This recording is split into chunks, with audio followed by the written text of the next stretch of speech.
السلام عليكم، مرحبا بكم معي على قناة وصفات اقتصادية مع بشرى.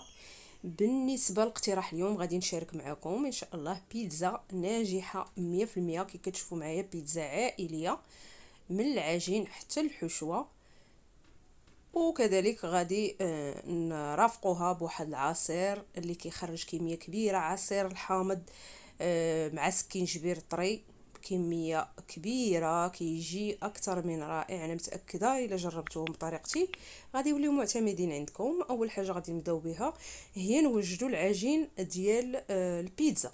هنا البيتزا انا كشفتوا معايا درت لاطه كبيره، يعني بيتزا عائليه. غادي نحتاج فيها زلافه متوسطه ديال دقيق ابيض، ونص زلافه متوسطه ديال الفينو او دقيق القمح، يعني 300 غرام في واحد 100 غرام ديال الفينو، 300 غرام ديال الدقيق الابيض. وكذلك غادي نرافقوها بالاعشاب المنسمه ولا الزعتر، معلقه صغيره ديال بودره ديال البصل، ومعلقه صغيره ديال البودره ديال الثوم، وكذلك معلقه صغيره ديال القزبر يابس، وشويه ديال السودانيه. كلهم ضيفوهم للعجين، راه العجين ديالكم كتجي لذيذه بزاف.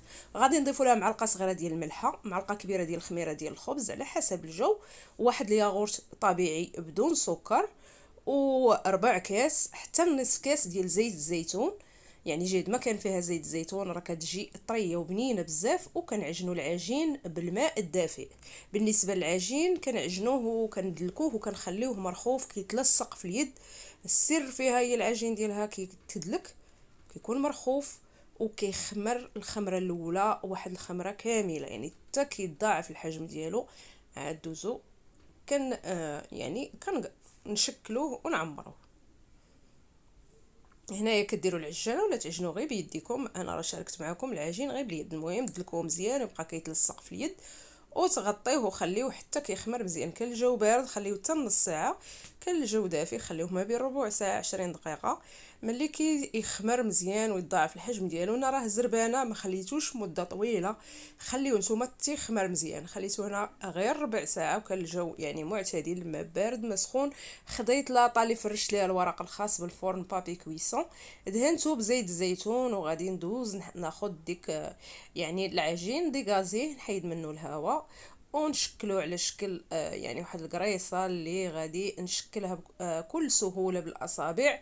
راه العجين ملي كيكون بحال هكا يعني خفيف طري كيجيكم لين، كيجيكم ساهل في انكم تطلقوا. غادي نطلقوها على لاطه كامله. السمك ديالها ما كيكونش رقيق بزاف وما كيكونش غليظ بزاف.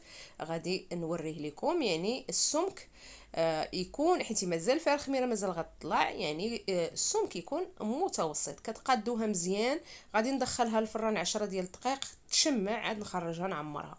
صافي دخلتها للفران 10 ديال الدقائق عافيه غير من التحت حتى تشمعات. وغادي ناخذ هنا الصلصه ديال البيتزا جاهزه، ماشي جاهزه يعني انا كنوجدها وكنحتفظ فيها. يعني غادي ان شاء الله راه غادي تلقاوها في القناه، نخليكم الرابط في صندوق الوصف. صافي يعني درتها ايطاليتها فوق البيتزا. وهنا عندي فلافل الوان مع البصله يعني نفس الكميه اللي شديتهم، درت معاهم شويه ديال الملحه والابزار وزيت الزيتون وشحرتهم حتى طاحوا. يعني انا ما كنديرهمش يعني خضرين، لان البيتزا كندير ليها نص طيبه. وهنا عندي يعني الطون اللي صفيته من الزيت، طون ديال الزيت. خديت واحد يعني الكميه على حسب نتوما، راه الحشوه على حسب الاختيار ديالكم. يعني البيتزا كتبغي تكون عامره باش تكون بنينه. صافي درت الطون، درت هنا واحد جوج علب متوسطين، ودرت شويه ديال الزيتون كحل، وعندي جبن موتزاريلا مع جبن احمر اللي محكوكين. غادي نرش مزيان، يعني نكون سخيه في الفرماج. يعني الجبن بيتزا كتبغي الجبن غنرشها مزيان وندخلها للفران 10 دقائق اخرى. يعني راه طايبه نص طيبه تكمل الطياب ديالها ونخرجوها. العافيه راه دائما كندير لها العافيه من التحت، كنخرجوها. راه ملي تتقعدوا تتلقاوها من الوسط طريه والجوانب قابطه راسها. غادي نوريكم الشكل النهائي ديالها ملي كتقطعوها. راها يعني كتجي اكثر من رائعه، كتجي طيبه. لاباط ديالها كتجي هشيشه وخفيفه وطيبه، وملي كتهزوها يعني كتلقاوها طايحه بحال هكا وعامره بالجبن. عرفوها راه ناجحه 100%. كنتمنى تنال اعجابكم الوصفه. ان شاء الله ندوزو دابا باش نحضروا العصير. بالنسبه للعصير غنحتاجو فيه دابا هذا الموسم ديال الحامض الخضر، غناخذ نص كيلو ديال الحامض الخضر اللي كيكون مرقد في الماء وقطرات ديال الخل، وكنخليه واحد 10 دقائق، من بعد كنغسلوه مزيان مزيان واحد 4 حتى ل 5 دقائق، وكندوزو ناخذوا الحكاكه الرقيقه بحال هذه، وكنديروا واحد لوبول ولا يعني واحد الكاس ديال العصاره، وكنحك ولا واحد البانيو عفوا، وكنحكو فيه. انا هذيك الحكاكه جاتني شويه يعني غليظه، غادي ناخذ الحكاكه رق منها كي كتشوفوا من معايا. يعني كنحك ديك الحكاكه الرقيقه مزيان مزيان حتى كنحك غير ديك القشره الفوقانيه ديال داك نص كيلو ديال الحامض الخضر. كنديرها في يعني داك لو بول، وغادي ندوز نضيف ليها عندي سكينجبير طريق. كنديروا السكر على حسب الذوق، انا ما بغيتوش حلو بزاف، راه درت تقريبا هنا واحد 5 المعالق ديال السكر. وغادي نضيف واحد طريفات ديال سكينجبير طري، وكنخلط مزيان هذا الخليط ونخلي داك الحامض مع السكر يطلق. يعني داك يعني القشور ديال الحامض راه كيطلقوا النكهه ديالهم مع السكر.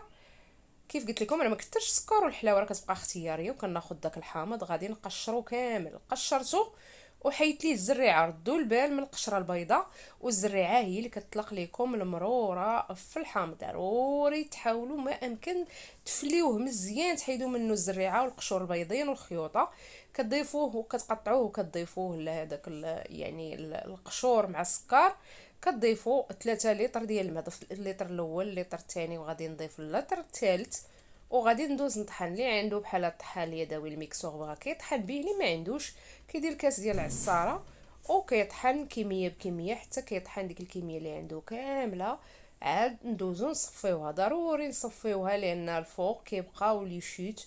يعني احنا الهدف ديالنا هو ناخذو عصير يكون صافي، يعني الفوق كتبقى ديك الرغوه اللي كتشكل، وكذلك ديك يعني لي شيت اللي كيبقاو، يعني القشور والخيوطه اللي يعني تصفاو صافي. راه غادي يعني نصفيها كي كتشوفوا معايا. غادي نصفي هذيك الكميه اللي عندي كامله، وغادي نتلاقاو باش نشوفوا الشكل النهائي ديالو. بالنسبه للماء اللي تضيفوه لهذاك العصير حاولوا ما يمكن ديروه بارد، لان هذا العصير كيتقدم بارد كيجي منعش وبنين بزاف. انا متاكده الا جربتوه غادي تستغناو على انكم تشريو يعني اي عصير جاهز ولا مناض.